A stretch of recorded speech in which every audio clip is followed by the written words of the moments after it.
माली साल 2026-27 जी बजट लाइ अहम माशी हदफ़ मुक़ररु कयो वियो आहे। ईंदड़ साल लाइ इक़्तिसादी तरक़ी जी शरह जो हदफ़ 4% तजवीज़ कयो वियो।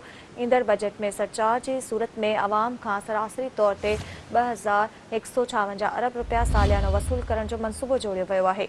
ज़राअत जो हदफ़ 3.8%, सनत जो 4%, सर्विसिस जो 4.2% मुक़ररु कयो वियो। वफ़ाक़ी PSDP तहत 1126 अरब रुपया ख़र्च करण जो प्लान जोड़ियो आहे। सूबाई हुकूमतूं तरक़ियाती मनसूबनि ते 3138 अरब रुपया ख़र्च कंदियूं। अहम ख़बर अवां ताईं पहुचायूं पिया। नए माली साल 2026-27 जी बजट लाइ अहम माशी हदफ़ मुक़ररु कयो वियो आहे। ईंदड़ साल लाइ इक़्तिसादी तरक़ी जी शरह जो हदफ़ 4% तजवीज़ कयो वियो।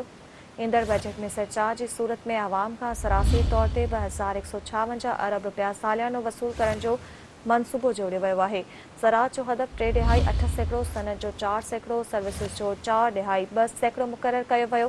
वफ़ाक़ी PSDP तहत 1126 अरब रुपया ख़र्च करण जो प्लान जोड़ियो वियो आहे।